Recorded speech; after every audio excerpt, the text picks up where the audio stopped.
नमस्कार दोस्तों, आज की इस वीडियो में हम आपके लिए लाए हैं गणेश जी की कहानी। एक साहूकार के साथ बेटा और एक बेटी थी। बेटी बहुत लाडली थी। वह सहेलियों के साथ खेलती कूदती और सब देवताओं की पूजा करती। कहानी सुनती और गणेश जी की कहानी होती तब पल्ला झाड़कर उठ जाती। तब गणेश जी बोले, यह सब की कहानी सुनती है और जब मेरी कहानी होती है तब पल्ला झाड़कर उठ जाती है। मैं इससे छल करूँगा। गणेश जी का कोप हुआ। गणेश जी आधी रात को भौरे का रूप धारण करके साहूकार की बेटी के कमरे में चले जाते और वहाँ आदमी बनकर उसके साथ चौपड़ पासा खेलते। कई दिनों बाद लोगों को मालूम पड़ा। लोग निंदा करने लगे। घर में भौजाइयाँ भी निंदा करने लगी। भाइयों की लाडली थी, इसलिए उनको बहुत बुरा लगा। वे बारी बारी से उसकी रखवाली करने लगे। आधी रात होती और गणेश जी भौरा का रूप लेकर चले आते। आते जाते किसी को दिखते नहीं। 6 भाइयों की बारी पूरी हुई। उन्हें मालूम नहीं पड़ा कि कौन आता है कौन जाता है। 7वें भाई की बारी आई। 7वां भाई होशियार था।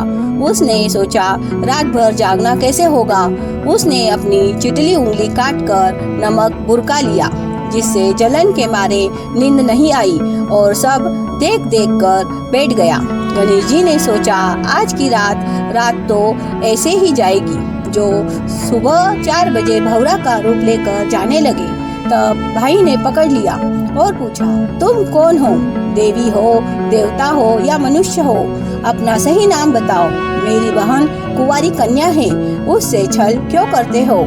उसका कारण बताओ। गणेश जी ने अपना रूप धारण करके दिखाया और कहा, तुम्हारी बहन सबकी कहानी सुनती है और मेरी कहानी आती है तब पल्ला झाड़कर उठ जाती है, इसलिए मैं तुम्हारी बहन के साथ छल करता हूँ। भाई ने कहा, महाराज मेरी बहन से गलती हुई, पर अब यह कलंक कैसे छूटेगा, इसका उपाय बताओ। गणेश जी बोले, मंदिर में मेरा हिंडोला होगा, वह कोई नहीं चढ़ा सकेगा, टेढ़ा ही रहेगा। तब राजा की डोंडी होगी, तब तुम्हारी बहन को नहला धुला कर भेज देना, वह हिंडोला चढ़ा देगी, तब उसका कलंक छूट जाएगा और अब फिर से तुम्हारी बहन ऐसी गलती ना करे। ऐसा ही हुआ। मंदिर में गणेश जी का हिंडोला सीधा नहीं टेढ़ा ही रहा। सब लोग विचार करने लगे, यह हिंडोला सीधा क्यों नहीं होता है? यह तो राजा के ऊपर भार है या प्रजा के ऊपर भार है। राजा ने बहुत दान पुण्य किए, बड़े बड़े पंडितों को बुलाया, फिर से हिंडोला सीधा नहीं हुआ। तब राजा ने दौंडी पिटवाई। जो कोई हिंडोलों को सीधा कर देगा उसको मुंह मांगा धन दूंगा, श्री करेगी तो उसको धर्म की बेटी बनाऊंगा। यह बात छोटे भाई ने सुनी। वह डोंडी वाले से बोला, मेरी बहन सीधा कर देगी। तब लोग और बातें करने लगे कि अभी तो आधी नाक कटी है, अब पूरी कटाएगी।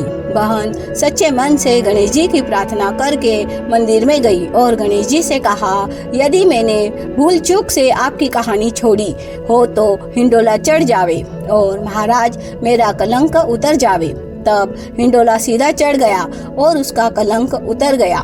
गणेश जी बोले, कोई भी कहानी कहने के बाद गणेश जी की कहानी कहे बिना उठना नहीं। बहन ने उस दिन से नियम लिया कि रोज गणेश जी की कहानी सुनकर ही भोजन करेगी। हे गणेश जी महाराज, उसका कलंक उतारा वैसे सबका उतारना, खोटी की करी अधूरी की पूरी।